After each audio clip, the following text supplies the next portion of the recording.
आपने अभी तक हमारा चैनल सब्सक्राइब नहीं किया तो अभी सब्सक्राइब करें और बेल आइकॉन को क्लिक करके हमारी लेटेस्ट वीडियोस के बारे में update. Hello students, 11th class की मेरे पास रिक्वेस्ट आई थी कि मैम आप हिंदी में नोट्स बनाते हैं। ठीक है, बिजनेस स्टडी में आप हिंदी में। आज हम चैप्टर 7 व्यावसायिक वित्त के स्रोत 11th क्लास के बिजनेस स्टडी से पढ़ते हैं। देखो, सबसे पहले आप ध्यान दें कि वित्त का मतलब क्या होता है। एक तरह से पैसा या धन। ठीक है, तो जब भी वित्त का अर्थ होगा तो उसका मतलब क्या होगा, या तो धन या आप कोष बोल सकते हैं। कोष मतलब जब आपने बिजनेस के लिए फंड इकट्ठा किए। ठीक है, तो जो बिजनेस है, जो व्यवसाय है, वो आपकी अपनी कोई भी गतिविधि करे। ठीक है, उन गतिविधियों को चलाने के लिए उसको कोषों यानी धन की तो आवश्यकता पड़ेगी। इसी को आप व्यावसायिक वित्त कहते हैं। ठीक है,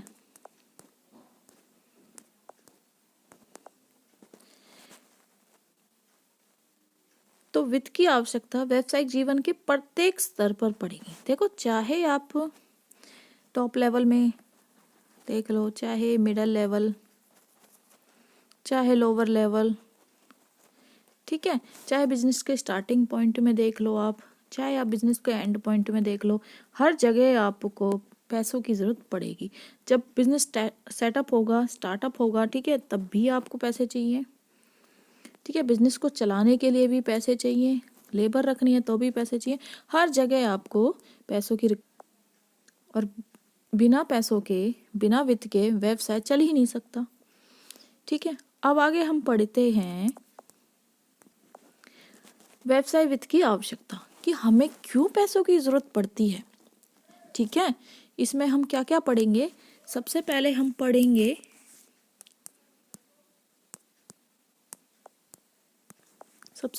पढ़ेंगे स्थायी पूंजी संबंधी आवश्यकता।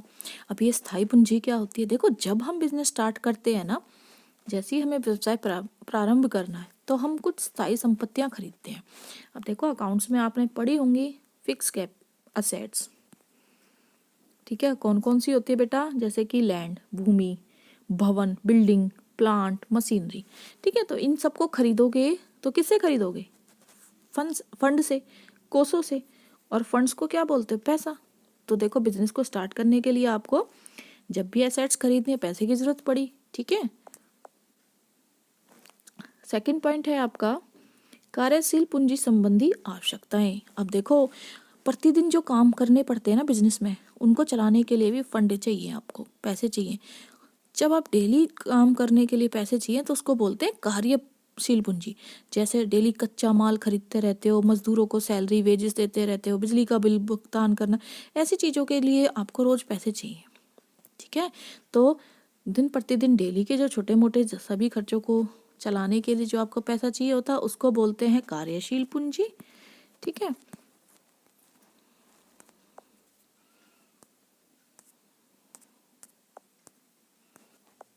आगे बात करते हैं विविधीकरण हेतु।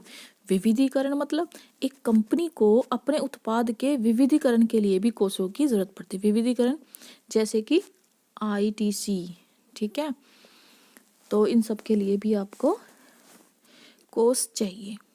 ठीक है, नेक्स्ट है आपका तकनीकी सुधार। मान लो कि आपके पास पुरानी मशीनें हैं और अब आपको कंप्यूटर यूज करना, नई मशीनें चाहिए।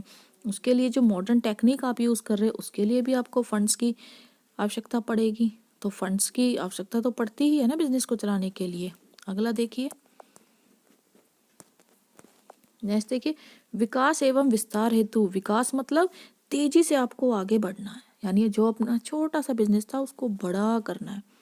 ठीक है, ज्यादा से ज्यादा लोगों की क्या पड़ेगी। जब छोटे बिजनेस को बड़ा करोगे तो ज्यादा क्या चाहिए, पैसा चाहिए।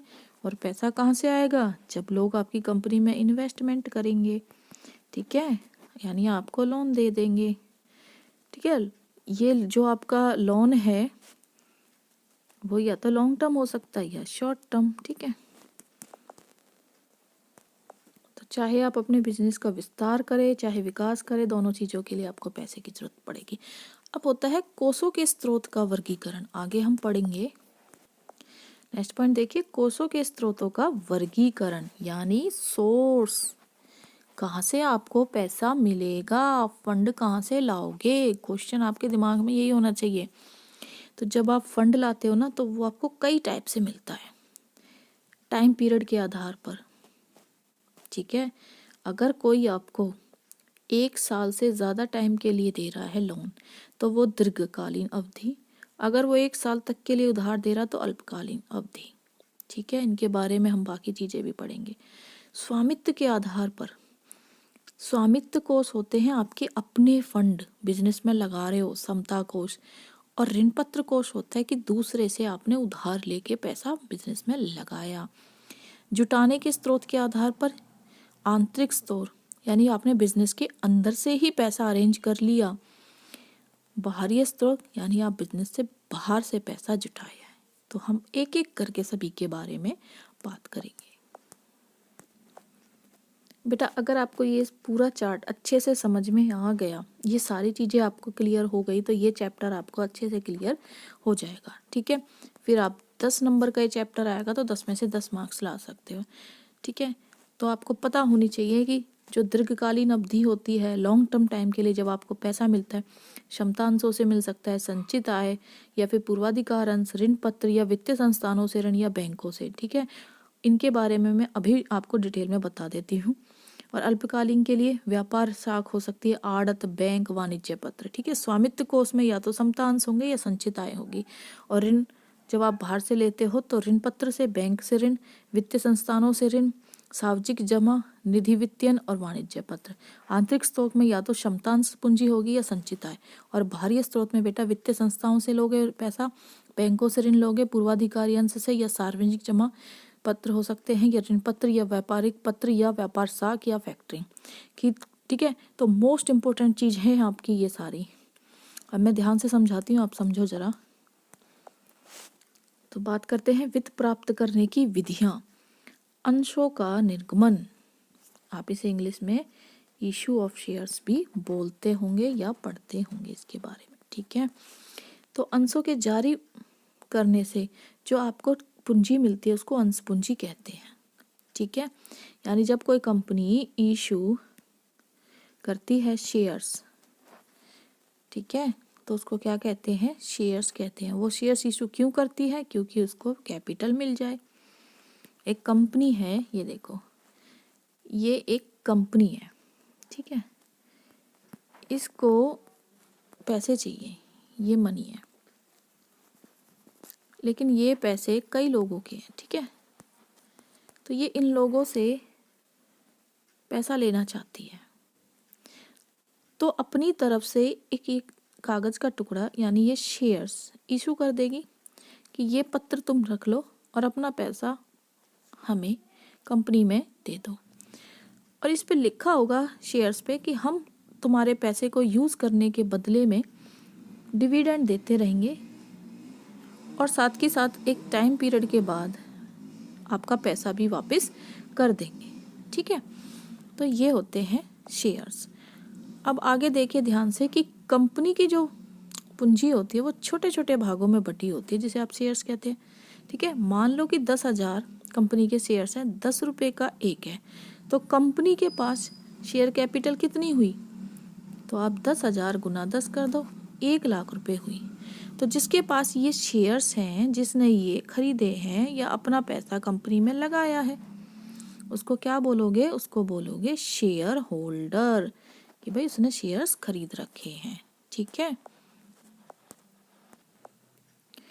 ये जो कंपनी है इसको पैसे चाहिए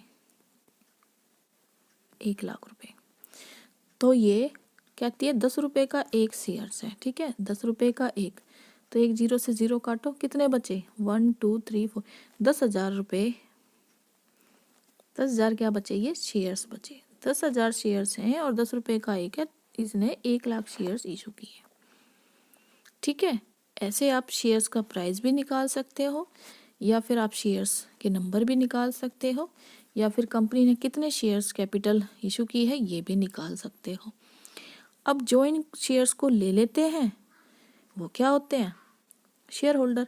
और आप जरा देखो कि कंपनी ने अपनी कैपिटल को छोटे छोटे टुकड़ों में यानी 10-10 रुपये के टुकड़ों में विभक्त कर दिया है, हर 10 रुपए का टुकड़ा क्या कहला रहा है? शेयर। शेयर्स वैसे भी एक हिस्सा ही तो होता है। लो ये शेयर्स, इतनी सारी कैपिटल को मैंने यहाँ पे एक शेयर, जिसने ये खरीद लिया वो क्या कहला रहा है? Share holder. ठीक है भाई। अब देखो जरा कि शेयर होल्डर कितने टाइप्स के होते हैं? 2 टाइप्स के। इक्विटी शेयर होल्डर, समतांशधारी, जिन्हें आप हिंदी में बोलते हो पूर्वाधिकारी अंश प्रेफरेंस शेयर। देखो बेटा, मैं इंग्लिश इसलिए यूज़ कर रही हूँ क्योंकि मोस्टली ये चीज़ें आप अकाउंट्स में पढ़ते हो, और आप बीएसटी तो हिंदी में ले लेते हो, लेकिन अकाउंट्स मोस्टली बच्चे इंग्लिश में ही पढ़ते हैं। ठीक है, तो इसलिए मैं आपको दोनों लैंग्वेज में मीनिंग बता रही हूँ। अब देखिए, क्षमतांशधारी कौन से होते हैं? एक तरह से कंपनी के स्वामी यानी मालिक या ओनर होते हैं। वो प्रबंध में भी भाग लेते हैं, यानी कंपनी को वो चलाते भी हैं, मैनेजमेंट करते हैं। उनको वोट करने का भी राइट होता है। ठीक है, और वे कंपनी के एक तरह से स्वामी हैं, मालिक हैं। अब देखिए उनको क्या फायदा होगा। गुण देखिए कि समतांश अगर आप लेते हैं तो उसके गुण क्या होंगे। अच्छी चीज़ें क्या है? स्थायी पूंजी, लंबी अवधि के लिए आपको पैसा मिल जाता है। जो समतांशधारी हैं वो मिनिमम मतलब 5 साल 10 साल इस तरह से पैसा देते हैं, 20 साल 15 साल। ठीक है, इस तरह से वो अपना पैसा दे रहे हैं। तो आपको ना एक तरह से लॉन्ग टर्म के लिए पैसा मिल गया कंपनी को। ये एक कंपनी है और इसको पैसा इसने दिया है। ठीक है, ये शेयर होल्डर एक थोड़ी होता है बेटा, कई होते हैं। ठीक है, ये इक्विटी शेयर होल्डर, इन्होंने इनसे पैसा दिया तो ये लंबे टाइम के लिए दिया। ठीक है, दूसरा पॉइंट क्या कहता है?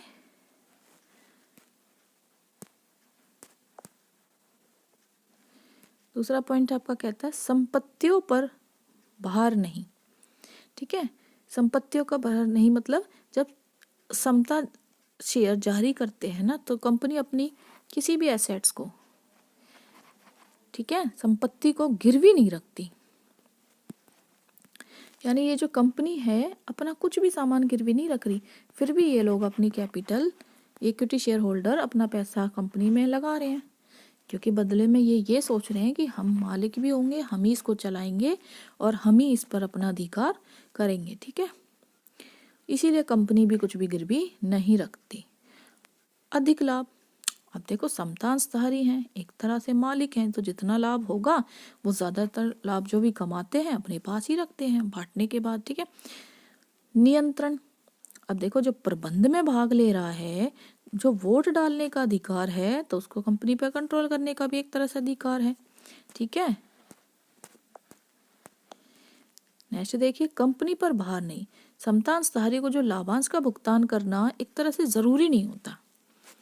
मान लो ये 2019 था, ठीक है, 19 से 20 में जब कोविड आया, लास्ट में तो आया था बेटा ये। ठीक है, तो मान लो कि 20 में आपको कोई भी प्रॉफिट अर्न नहीं हुआ, तो जो ये शेयर होल्डर्स हैं, जब इनको लाभ ही नहीं हुआ तो इनके लिए कुछ नहीं बचा। ठीक है, तो सबको पैसा देने के बाद, इंटरेस्ट डिविडेंड चुकाने के बाद इन बेचारों के लिए कुछ भी नहीं बचा, तो अब क्या होगा? कंपनी के ऊपर कोई लायबिलिटी नहीं है कि इनको पैसा देना ही है। नहीं बचा तो कोई बात नहीं। ठीक है, तो एक बर्डन नहीं है कंपनी के ऊपर कि भाई देना ही देना है, तो बर्डन खत्म। ठीक है, तो ये भी एक बहुत अच्छा पॉइंट है। अब देखिए, अगर आपको इतने सारे लाभ दिखे तो कुछ ना कुछ हानियां भी होती हैं। हर चीज़ के प्लस पॉइंट और नेगेटिव पॉइंट दोनों होते हैं। बात करेंगे आज हम नेगेटिव पॉइंट की। जोखिम, जोखिम क्या होता है? रिस्क। जब समतांशधारियों को सबसे ज़्यादा जोखिम होता है, क्योंकि उन्हें डिविडेंड का भुगतान मिलता ही नहीं है कई बार। ठीक है, कई बार नहीं मिलता, आमतौर पर मिल जाता है लेकिन कई बार नहीं मिलता। मैंने भी बताया ना, 2020 में अगर आपको लॉस हो गया तो फिर इक्विटी शेयर होल्डर यानी समतांशधारी को नहीं दिया, तो ये उनके लिए हानि है। ठीक है, जो इक्विटी होल्डर्स हैं, इक्विटी शेयर होल्डर्स हैं, अब वो उदास हो जाएंगे, उनको कोई भी लाभ नहीं मिल रहा। ठीक है, तो ये भी एक तरह का नुकसान है। दूसरा पॉइंट, ज़्यादा लागत, कि जो समता अंशों की लागत होती है वो ऋण की लागत और पूर्वाधिकारी शेयरों की लागत से ज़्यादा होती है। जो कॉस्ट आती है, ठीक है, इक्विटी शेयर्स पे, वो ज़्यादा आती है। कंपैरिजन टू ऋण पत्रों के और पूर्वाधिकारी शेयर्स हैं, ठीक है। क्योंकि एक तरह से ये देख लो ना, जितना भी अगर प्रॉफिट होता है सबको बांटने के बाद जो ज़्यादा प्रॉफिट है वो सारा किसको मिलेगा, वो सारा की सारा, ये सारा प्रॉफिट इक्विटी शेयर होल्डर्स को ही मिलता है, ठीक है। नेक्स्ट देखिए, अधिक देरी, क्षमतांश शेयर जारी करने में ज़्यादा समय लगता है, ठीक है। तो टाइम भी ज़्यादा लगता है जब आप क्या कर रहे हो, इक्विटी शेयर को इशू कर रहे हो, तो ज़्यादा टाइम भी लगता है, ठीक है। नेक्स्ट देखिए, शेयर बाजारों की दशाओं पर निर्भर, क्षमतांशधारियों को जोखिम ज़्यादा होता है, भाई रिस्क ज़्यादा ले रहे हैं वो। क्यों ज़्यादा ले रहे हैं, मैंने भी बताया ना थोड़ी देर पहले कि कई बार लॉस हो जाता है तो उन्हें कुछ भी नहीं मिलता। इसलिए शेयर बाजार में तेजी के समय, तेजी मतलब कि हर शेयर का प्राइस बढ़ रहा है, महंगाई के दौर में क्षमता अंशों की मांग ज़्यादा होती है, ठीक है। भाई फिर तो हर कोई शेयर्स, इक्विटी शेयर्स ही लेना चाहेगा ना, सबको पता ज़्यादा प्रॉफिट होगा, तो अब तो हम ले लेते हैं इक्विटी शेयर, क्योंकि ज़्यादा जो ये जो टोटल प्रॉफिट है उसका ज़्यादा से ज़्यादा हिस्सा, ये वाला सारा, वो किसको मिलना है, वो इक्विटी शेयर होल्डर के लिए बचता है। तो हर कोई चाहता है कि वो इक्विटी शेयर बन जाए, इक्विटी शेयर्स खरीद ले, ठीक है। जब तेजी होती है यानी महंगाई के टाइम पे तो सभी चाहते हैं, समझ में आ गया। पूर्वाधिकार अंश, पूर्वाधिकार अंश क्या कहता है कि पूर्वाधिकारी अंशों को ना 2 राइट दिए जाते हैं जो कि इक्विटी वालों को नहीं दिए जाते। एक जो पूर्वाधिकारी अंश है, इसका जो पैसा है ना वो सुरक्षित रहेगा, यानी इसने जो कंपनी को पैसा दिया है ना, वो कंपनी सबसे पहले इसको वापस करेगी अगर कंपनी का एंड आ रहा है, अगर कंपनी बंद होने वाली है तो ये सुरक्षित है, ठीक है। और कंपनी को चाहे लाभ हो या ना हो, इसको सबसे पहले डिविडेंड भी देगी। डिविडेंड मतलब जब कंपनी को प्रॉफिट होता है तो प्रॉफिट का कुछ भाग डिविडेंड के रूप में परसेंटेज के हिसाब से दे दिया जाता है। पर देखो हर चीज़ के ना अच्छे और बुरे दोनों फायदे होते हैं। पूर्वाधिकारी अंशों धारियों को ना सुरक्षित निवेश तो मिल जाते हैं, लेकिन उनको ना वोट डालने का कोई अधिकार नहीं होता, ठीक है, क्योंकि इनको एक निश्चित दर से डिविडेंड मिलता है। देखो मान लो ये प्रॉफिट है 10,000 का, इसका 10 ये डिविडेंड कहलाएगा, हर शेयर पे दिया जाएगा, ठीक है। अब देखिए पूर्वाधिकारी अंशों के प्रकार, ये पेपर में बेटा कई बार आता है कि पूर्वाधिकारी अंश जो आपके प्रेफरेंसेस शेयर हैं, प्रेफरेंस शेयर, उनके जरा आप टाइप्स बताओ। पहला टाइप है आपका संचय पूर्वाधिकार, दूसरा है असंचय। तो देखो संचय कौन सा होता है जरा हम बात करें। संचय पूर्वाधिकार क्या होता है, कम्युलेटिव, ठीक है, यानी अगर 2019 में लॉस हुआ है और 2020 में प्रॉफिट हुआ है एक कंपनी को, ठीक है, तो 2021 में वो पेमेंट करना चाह रही है डिविडेंड की प्रेफरेंस शेयर वालों को। तो जब लॉस हुआ है उस साल का प्रॉफिट, मान लो इनका वैसे प्रॉफिट होता तो 10,000 डिविडेंड बनता, प्रॉफिट हुआ ही नहीं, तो ये 10,000 जो है 19 के भी आपको 10,000 19 के भी और 10,000 2020 के भी इकट्ठे हो गए, यानी 2021 में 20,000 रुपये प्रेफरेंस शेयर वालों को देने ही पड़ेंगे। जुड़ गया पैसा, कंपनी को तो लॉस हुआ था लेकिन फिर भी पैसा उस साल का देना पड़ा शेयर होल्डर्स को, ठीक है।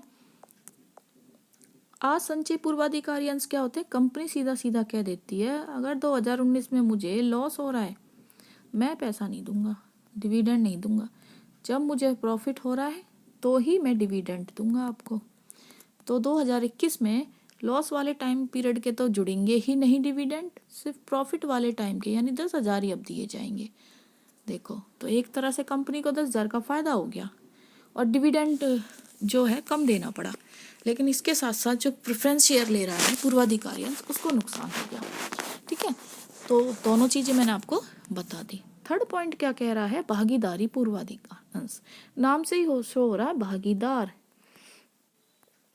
यानी ये मान लो प्रॉफिट है, ठीक है, ये बांट दिया सभी को, ये इक्विटी वालों को बांट दिया। अब जो बचा हुआ प्रॉफिट है उसमें भी एक्स्ट्रा परसेंटेज, मान लो 10% तो डिविडेंड मिल गया, और जो बचा है उसमें भी आपको एक्स्ट्रा कुछ 2% या 3% और ज़्यादा प्रॉफिट में भाग लेने का अधिकार हो जाता बचे हुए में, ठीक है। तो ये होता है भागीदारी अंश। और जब ये आपको अधिकार नहीं दिया जाता तो ये अभागीदारी हो जाता है कि वो बचा हुआ प्रॉफिट, तो मैंने अभी बताया ना आपको किसका है बचा हुआ प्रॉफिट, वो तो इक्विटी शेयर होल्डर्स का है। तो ऐसी सिचुएशन में अभागीदारी, ठीक है, नॉन पार्टिसिपेटेड प्रेफरेंस शेयर हो जाएगा। अगला देखिए, गैर पूर्वाधिकार अंश, ठीक है, ये बेटा आप इसे अभागीदारी ही कर लेना, ठीक है। और गैर पूर्वाधिकारी अंश में आप ये सोच सकते हो, दो बातें, जो आपको दी जाती थी ना अधिकार, वो नहीं दिए जाते, यानी ना ही तो आपको पहले कैपिटल मिलेगी वापस, ना ही आपको पहले से डिविडेंड दिया जाएगा, ठीक है। परिवर्तनीय पूर्वाधिकार अंश, देखो ये एक पर्सन है, इसने प्रेफरेंस शेयर ले लिए, खरीद लिए, और एक बंदा और है ये वाला, इसने डिबेंचर्स ले रखे हैं। ये आपस में मिलते हैं और बात करते हैं। ये कहता है कि जो मैंने डिबेंचर्स लिए ना उस पर मुझे 6% हर बार मुझे इंटरेस्ट मिल जाता है, चाहे कंपनी को लॉस हो या प्रॉफिट, तो मेरा पैसा ना सिक्योर है, मुझे फ़ायदा हो रहा है। प्रेफरेंस वाले के मन में आता है लालच, और ये कहता है एक टाइम के बाद कि जो मेरे शेयर्स है ना इनको कन्वर्ट कर दो, यानी परिवर्तनीय कर दो। या तो ये डिबेंचर में करवा लेगा, या फिर ये देखेगा कि जो इक्विटी वाले ना वो ज़्यादा पैसा कमा रहे हैं, तो ये सोचेगा कि इक्विटी की तरह मेरे इक्विटी शेयर्स में भी इसको कन्वर्ट कर दो। तो जब आप अपने पैसों को अपने शेयर्स को कन्वर्ट कराते हो तो इसे आप क्या बोलते हो, परिवर्तनीय पूर्वाधिकार अंश। और जब आपके शेयर्स को कोई चेंज नहीं करता, यानी जो एक बार आपने शेयर्स ले लिए, प्रेफरेंस ले रखे हैं ना, तो प्रेफरेंस ही रहेंगे, आप उनको ना तो डिबेंचर में चेंज करोगे ना ही उसको इक्विटी में चेंज करोगे, तब आपको क्या कहते हैं, अपरिवर्तनीय पूर्वाधिकार अंश। नेक्स्ट देखो, पूर्वाधिकारी अंशों के लाभ, निवेश की सुरक्षा। अब जो पूर्वाधिकारी अंश है उन्होंने जो पैसा इन्वेस्ट किया है उन्हें तो लाभांश भी सबसे पहले मिल रहा है, पूंजी को भी प्राप्त करने का अधिकार है। लाभांश मतलब जब कंपनी को प्रॉफिट होगी तो उसका कुछ परसेंटेज, प्रॉफिट का कुछ भाग लाभांश के रूप में शेयर होल्डर को दिया जाता है, वो सबसे पहले दिया जाएगा, बाद में सबका भुगतान होगा, ठीक है। तो यहाँ भी कंपनी सिक्योर है, मतलब वो प्रेफरेंस शेयर वाला सिक्योर है।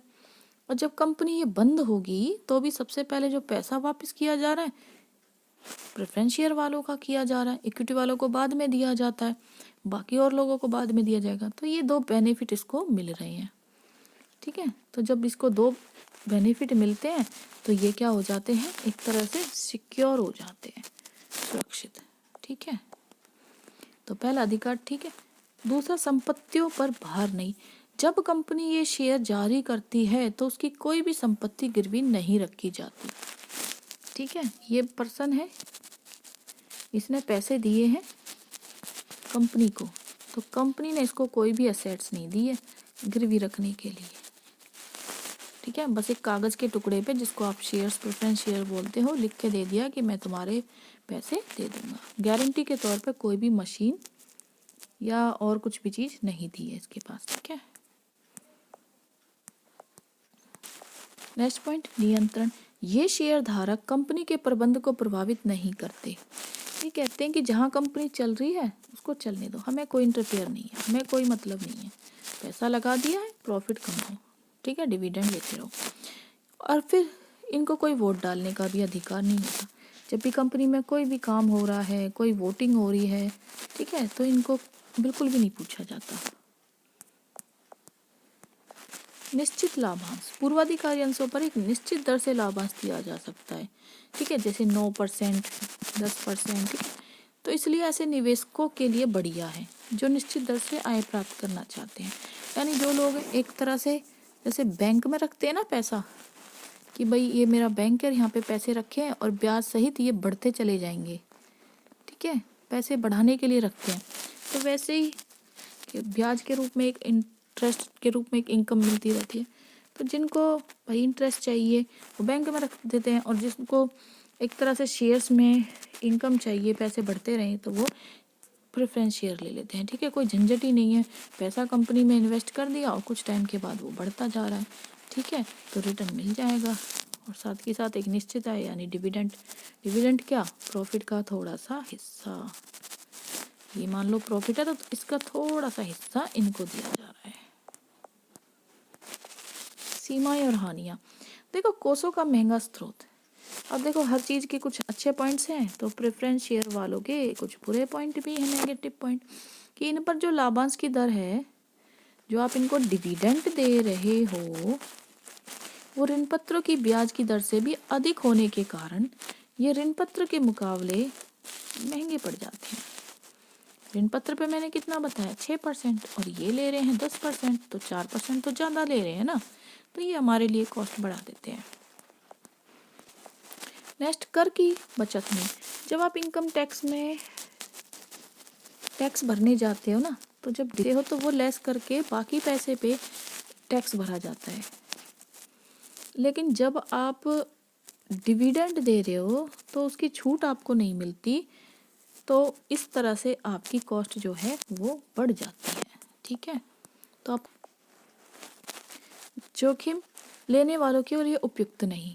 देखो जिन बंदों को जोखिम लेना है, या ये ऐसा बंदा है जिसको बहुत ज़्यादा जोखिम रिस्क पसंद है, और ये अपने शेयर्स को बहुत जल्दी बढ़ाना चाहता है, और ये एक कंपनी में भी ये रिस्क लेता है, वोट डालना चाहता है, ठीक है, या इस कंपनी पे अपना कंट्रोल करना चाहता है, तो इन सब चीज़ों के लिए तो प्रेफरेंस है ही नहीं अच्छे। इन सब चीज़ों के लिए अगर आपको चाहिए तो आप इक्विटी ले सकते हो, प्रेफरेंस में ये चीज़ें आपको नहीं मिलेंगी, ठीक है। तो इसी पॉइंट से वो बस कमी बता रहा है। देखिए एक मोस्ट इम्पोर्टेंट क्वेश्चन ये आ जाता है, 4 नंबर में पूछा तो 4 पॉइंट लिख देना, 5 में पूछा तो 5 लिख देना, ठीक है। 3 नंबर का आया तो 3 लिख देना, लेकिन ये आधार जरूर लिख देना। आधार का मतलब है कि जब आप समतांश और पूर्वाधिकारी अंशों में अंतर बता रहे हो तो इसी पॉइंट पे बताओगे, यानी दोनों में अंतर करोगे तो लाभांश को लेकर ही करोगे, ठीक है, तभी आपको मार्क्स मिलते हैं। प्रॉपर आपको इसी टेबल में बनाना है। तो सबसे पहले आप यहाँ पे सीरियल नंबर डाल देना, फिर यहाँ बेस लिख देना, फिर शेयर, इक्विटी शेयर होल्डर, यहाँ प्रेफरेंस शेयर होल्डर। लाभांश क्या कहता है, देखो पूर्वाधिकारी अंशों को जो भुगतान करने के बाद पैसा बचेगा तब इनको दिया जाता है समतांशधारियों को, लेकिन पूर्वाधिकारी अंशों को तो पहले ही अधिकार है सब कुछ पहले लेने का, तो पहले ही लाभांश दिया जाता है, ठीक है। अगला पॉइंट देखिए, नेक्स्ट पॉइंट क्या कहता है, वोट डालने का अधिकार किसको है, समतांशधारियों को तो वोट डालने का अधिकार है, लेकिन पूर्वाधिकारी अंशों को वोट डालने का अधिकार नहीं होता, इनको होता है, ठीक है। जोखिम, ये अधिक जोखिम लेते हैं, भाई काम भी यही ज़्यादा करते हैं, ये डिसीजन लेते हैं, ये कम जोखिम लेते हैं, ठीक है, कौन से, प्रेफरेंस शेयर वाले। नेक्स्ट देखिए जरा, लाभांश की दर। लाभांश की दर घटती बढ़ती रहती है, ठीक है। मैंने बताया ना लास्ट में जो बचेगा तो वो या तो कम हो जाएगा या बहुत ज़्यादा बच जाता है इक्विटी शेयर वालों के लिए, ठीक है। लेकिन जो प्रेफरेंस वाले हैं वो तो फिक्स लेते हैं, मान लो 9% ले रहे हैं, 10%, तो निश्चित दर से लाभांश ले लेते हैं, ठीक है। कंट्रोल, कंट्रोल क्या कहता है, प्रबंध पर कंट्रोल, जो मैनेजमेंट करना है या फिर बिजनेस को कंट्रोल करना है तो वो सब कौन कर रहा है, इक्विटी वाला। और प्रेफरेंस वाले का क्या है, कोई कंट्रोल नहीं है, ठीक है। अब देखिए ऋण पत्र। ऋण पत्र क्या होते हैं कि जो लॉन्ग टर्म होते हैं, आपको ना लंबे समय के लिए एक ऋण चाहिए, क्या चाहिए, लोन चाहिए। तो क्या करती है कंपनी, ऋण पत्रधारी जो कंपनी को लोन दे रहा है, ठीक है, उसको एक कंपनी क्या करती है, कागज का टुकड़ा देती है, उस पर एक लिख देती है कि मैं इतने वर्ष बाद या इतने महीनों के बाद आपको निश्चित दर से ब्याज देता रहूँगा,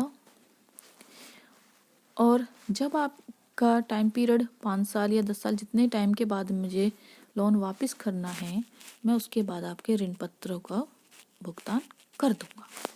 ठीक है।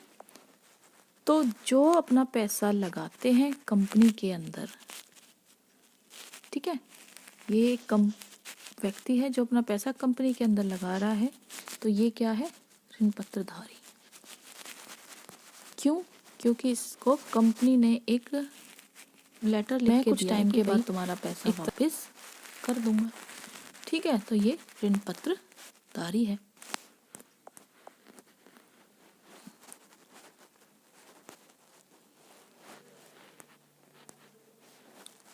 तो ऋण पत्रधारी निश्चित दर से ब्याज प्राप्त करता है। ये ब्याज कैसी हो सकती है? 6 महीने की या वार्षिक चुका सकता है। ठीक है, 6 महीने की हो तो 6/12 कर लेना, अकाउंट्स में भी आप लोग करते हो। तो ये कंपनी को लोन देते हैं, तो एक तरह से कंपनी के लिए क्या है भाई? लेनदार हुए। यानी लेनदार कौन होते? क्रेडिटर्स, जिनको कंपनी पे करेगी कुछ टाइम बाद। ठीक है, अब ये देखो ऋण पत्रधारी के प्रकार, ये टाइप्स पूछ लिए जाते हैं, टाइप्स ऑफ डिबेंचर्स। ठीक है, सुरक्षित ऋण पत्र, असुरक्षित ऋण पत्र, परिवर्तनीय, अपरिवर्तनीय। चलो जरा हम पढ़ते हैं इनके बारे में भी। अब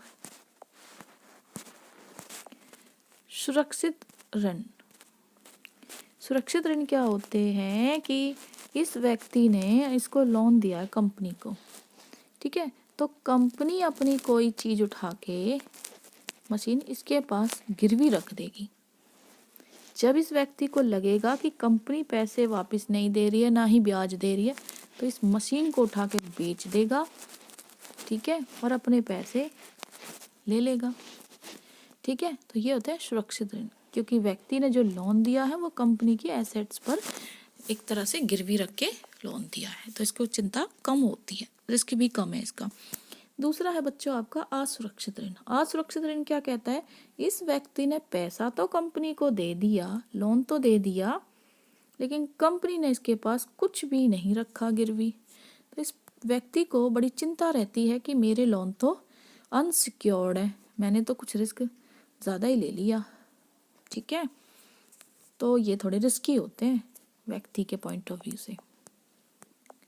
अगला देखिए परिवर्तनीय ऋण पत्र। ये व्यक्ति जो अब अनसिक्योर था ना लेके ऋण पत्र, तो कई बार क्या सोचता है, ये कंफ्यूज रहता है, यार काश मैं अपने शेयर्स ले लेता, या तो मैं इक्विटी ले लेता, या मैं प्रेफरेंस शेयर्स ले लेता। तो कुछ टाइम के बाद अगर इसे अपने डिबेंचर्स को शेयर्स में बदलना होता है, तो इसको बोलते हैं परिवर्तनीय ऋण पत्र। लेकिन जब कंपनी आपको ये सुविधा नहीं देती, तो अपरिवर्तनीय ऋण पत्र कहलाते हैं। ठीक है,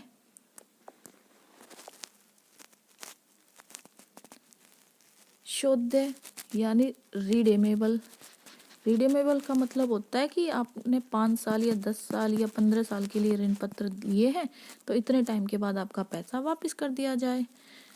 ठीक है, तो ये होता है शोध्य। वरना पहले क्या होता था, अशोध्य ऋण पत्र भी होते थे, जब कंपनी बंद होती थी ना, तभी उसका पैसा वापस किया जाता था, and liquidation of the company के टाइम पे। पर अब वो भारत में नहीं है, तो शोध्य ऋण पत्र है कि भाई 5 साल 10-15 साल के बाद पैसा वापस भी करना होता है, लाइफ टाइम के लिए नहीं देते लोग। अब देखो ऋण पत्र को लाभ, जो ऋण पत्र दिए जा रहे हैं तो उस पर क्या लाभ है, क्यों हम इशू करते हैं डिबेंचर्स। सुरक्षित निवेश। ऋण पत्र ऐसे निवेश हैं जो निवेश को कौन, जो इन्वेस्ट कर रहा है अपना पैसा, उसको जोखिम नहीं लेना चाहते, और वो इनकम भी चाहते हैं। जोखिम क्यों नहीं? जब उन्होंने अपना पैसा कंपनी को दिया, इस व्यक्ति ने जब पैसा कंपनी को दिया, तो इसने कंपनी की एसेट्स भी रख ली, और हर महीने कुछ परसेंटेज के हिसाब से, जैसे 6% छमाही या साल भर में इंटरेस्ट भी ले रहा है, तो ये तो सिक्योर हुआ। ठीक है, इसको अपने लगाए हुए पैसे पे इनकम भी मिल रही है, और इसको कोई रिस्क भी नहीं लेना पड़ रहा। कंपनी पैसे नहीं देगी तो एसेट्स को उठा के बेच देगा। ऐसे देखिए,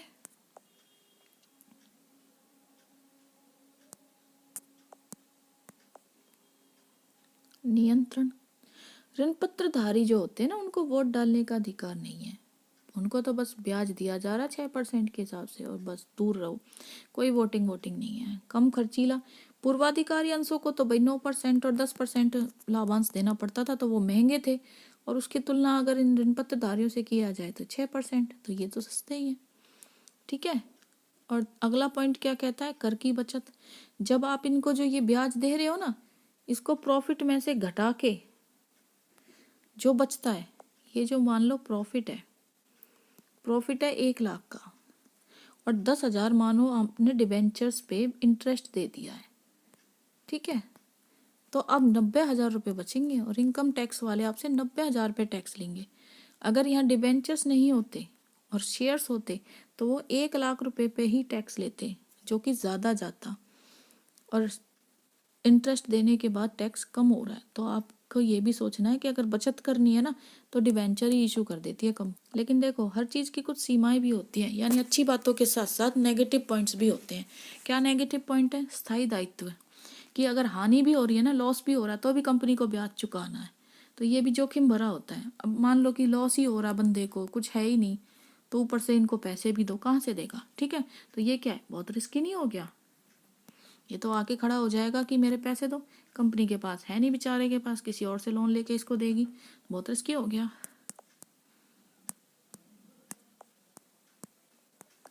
संपत्तियों पर भार। अब देखो, असेट्स भी तो गिरवी रखनी पड़ती है, कंपनी जो है अपनी असेट्स गिरवी रख देती है। इस बंदे ने जो लोन दिया है, उस कंपनी ने अपनी एक असेट्स उठा के दी है। ठीक है, तो जमानत के रूप में इसको देनी पड़ती है। अब कंपनी को भी डर रहता है कि अगर मैं इसके पैसे नहीं चुका पाया तो मेरी तो जो मशीन है वो चली जाएगी, डूब जाएगी। ठीक है, तो इस तरह का डर भी कंपनी को बना रहता है। अगला कहता है साख में कमी। जब नए ऋण पत्रधारी जारी करने पर कंपनी की जो ऋण लेने की क्षमता है ना, वो कम हो जाती है। ठीक है, अगर लोग ये समझते हैं कि भाई ये जो कंपनी है ये बार बार डिवेंचर ही इशू कर रही है, तो जो ये कंपनी की इमेज ना थोड़ी डाउन हो जाएगी कि भाई इसको कम लोन दो। ठीक है, इस तरह से भी इमेज डाउन हो जाए। देखो बेटा, इस चैप्टर में से 10 नंबर का आना, इस तरह के क्वेश्चंस भी आ जाते हैं मोस्ट इम्पोर्टेंट, कि जो शेयर्स हैं और डिबेंचर हैं, शेयर्स और डिबेंचर में आप थोड़ा सा अंतर स्पष्ट करें। 3 पॉइंट बता दोगे 3 नंबर के में, 4 में 4, 5 के में 5, तो ये आधार लिखोगे ज़रूर। फिर अंश और ऋण पत्र, पहले सीरियल नंबर भी डालोगे। तो प्रकृति क्या है, नेचर, इसमें तो शेयर कैपिटल लगती है, अंशों में, ऋण पत्र में एक लोन के रूप में आप ले रहे हो। ठीक है, फिर कॉन्सेप्ट क्या कहता है, प्रत्यय, यहाँ पे अंशों पे क्या देते हो, डिविडेंड, और ऋण पत्र पे क्या देते हो, ब्याज। ठीक है, अगर वोट डालने का अधिकार पूछा जाए तो अंशधारियों को तो होता है, ऋण पत्रधारियों को थोड़ी ना वोट डालने दिया जाता है। ठीक है, धारक देखो क्या कहता है, ये शेयर धारक होते हैं। ठीक है, ये ऋण पत्र धारक होते हैं, यानी एक तरह के सिर्फ लेनदार होते हैं, ये एक तरह के मालिक भी हो सके इन केस ऑफ इक्विटी। ठीक है, आगे देखिए, प्रकार देखिए, प्रकार अंश कितने प्रकार के होते हैं, 2 प्रकार के, कौन कौन से, इक्विटी ऑफ प्रेफरेंस शेयर। ठीक है, यही है ना, लेकिन ऋण पत्र 2 से ज़्यादा भी हो सकते हैं। ठीक है, अभी मैंने बताया ना, कन्वर्टिबल, नॉन कन्वर्टिबल, सुरक्षित, असुरक्षित। अगर दोबारा देखना है तो वीडियो दोबारा से वहीं पे ले जाओ आगे। ठीक है, सुरक्षा, ये जो अंश है वो सुरक्षित नहीं होते, क्योंकि जब आपने शेयर्स में पैसा लगाया तो कंपनी ने कुछ भी आपके पास गिरवी नहीं रखा है। ठीक है, अगर कंपनी पैसा नहीं दे रही है तो आपके शेयर्स डूब जाएंगे। लेकिन जो कंपनी है, जब डिबेंचर होल्डर से पैसा लिया है तो डिबेंचर होल्डर के पास अपनी एक एसेट्स गिरवी रख दी है, यानी डिबेंचर होल्डर के पैसे नहीं दिए तो डिबेंचर होल्डर कंपनी के एसेट्स को बेच के अपना पैसा वापस ले लेगा। ठीक है, तो डिबेंचर तो सुरक्षित होते हैं क्योंकि एसेट्स को गिरवी रख रहे हैं, लेकिन शेयर होल्डर सुरक्षित नहीं होते। ठीक है।